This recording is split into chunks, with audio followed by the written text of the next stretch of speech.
Le premier réflexe d'une victime de morsure de serpent, c'est d'aller voir un tradithérapeute. Une fois qu'ils arrivent en milieu moderne, dans les structures de santé, c'est la confiance. La plupart, ils sont gérés par des infirmiers. Mais ils ne sont pas préparés, ils n'ont pas la formation.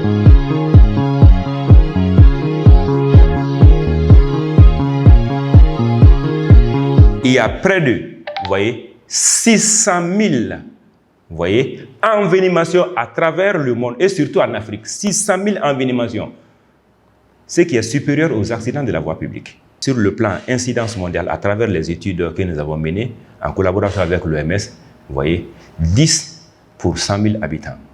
Que ce soit en milieu urbain ou en milieu rural, le premier réflexe d'une victime de morsure de serpent, c'est d'aller voir un tradithérapeute. Et qu'il croit que ce n'est pas anodin. Il est envoûté ou bien il ne s'entend pas avec quelqu'un, voilà pourquoi. Ils vont venir avec des scarifications, des garrots, tout ça c'est contre-indiqué. Et si elle venait, ça complique les envenimations, vous voyez. Ou des talismans, urbains et ruraux. Maintenant, l'ignorance, comme vous l'avez toujours dit, vous voyez, ça c'est, une fois qu'ils arrivent en milieu moderne, dans les structures de santé, c'est la confiance.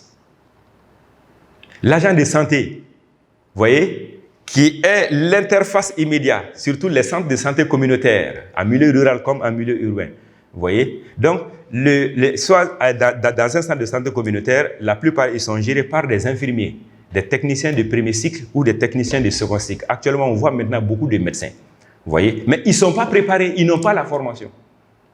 Ça, c'est la faute au gouvernement que nous invitons encore à prendre davantage pour le recyclage et la formation des agents de santé dans la prise en charge immédiate. Parce qu'il y a les gestes de premier recours, ce qu'on appelle le premier secours.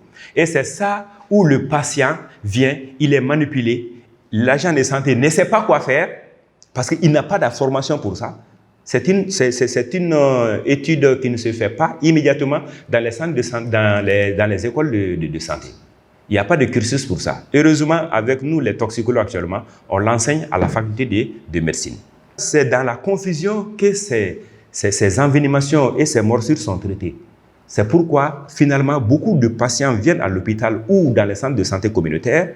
Après, ils signent, vous voyez, la sortie pour aller se faire soigner en milieu chez des tradithérapeutes.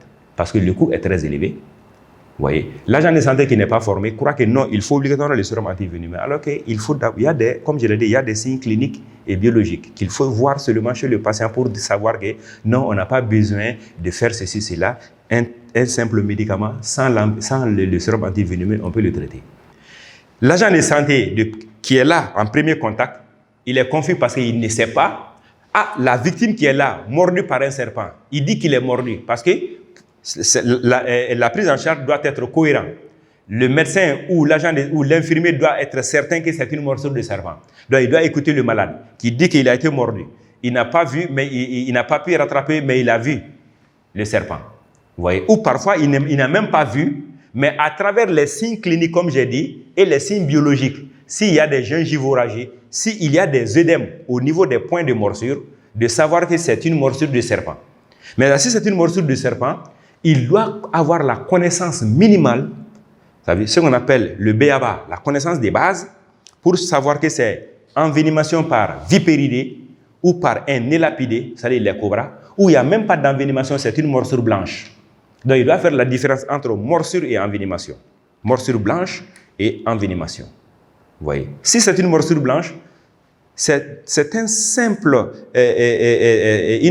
trace de crochet au niveau du point de morsure qu'il doit chercher. La victime va dire c'est par là. Ils doivent savoir si c'est ça. Est-ce que ce n'est pas une simple égratignure? C'est une simple égratignure, il n'y a rien, il n'y a pas de suffusion hémorragique. C'est une morsure blanche. Le patient, il n'est pas négué. Obligatoire, il y aura des tachycardies. L'augmentation de la fréquence cardiaque. Vous voyez? Il est anxieux. Il faut le tranquilliser par un bon conseil. Désinfecter la partie et faire un rappel du sérum antitétanique. Très simple, parce que ce sont des animaux terrestres. Donc, ils contiennent effectivement parfois des toxines botuliniques ou des toxines du Clostridium tétani. Donc, tu fais le rappel du sérum antitétanique. Tu rassures le malade et ses accompagnants. Ça, c'est des morsures blanches. Il doit être formé pour ça. L'agent de santé doit avoir la connaissance encore pour savoir que ce n'est pas une morsure blanche, que ça peut être une envenimation lorsqu'il y a un œdème au niveau du point de morsure. L'œdème est réactionnel. C'est comme ni borakabi, yorokabashi, avec funudoni. Ça, c'est un œdème. Maintenant, si c'est des morsures de serpent, il doit chercher les points de piqûre, disons les points de morsure, la trace des crochets, et si c'est édémateux, vous voyez, et qui s'arrête à ce niveau, il doit savoir que c'est le grade 1, parce qu'il y a le grade 1 jusqu'à 4.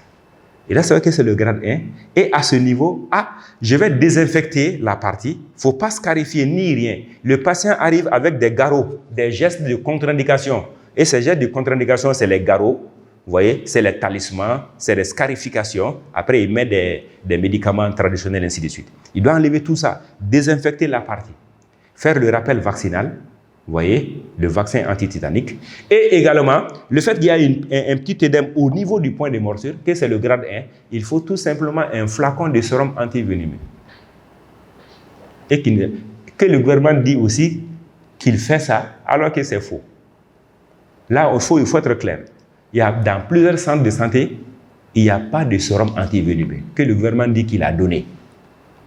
L'agent de santé qui est là, il voit que le malade qui dit qu'il est mordu par un serpent, s'il y a des gingivorragies, c'est-à-dire des hémorragies au niveau de la gencive, quand il pisse, il y a du sang dans les urines, c'est ce qu'on appelle les hématuries. Il peut avoir une douleur abdominale. Il doit savoir rapidement que c'est le grade 2 à 3. Ça, c'est clinique. Il a peur en plus. Il faut immédiatement 2 à 3 flacons. Tous les agents de santé doivent être formés sur ce qu'on appelle le test de coagulabilité sur tube sec. Test de coagulabilité sur tube sec, ça veut dire quoi?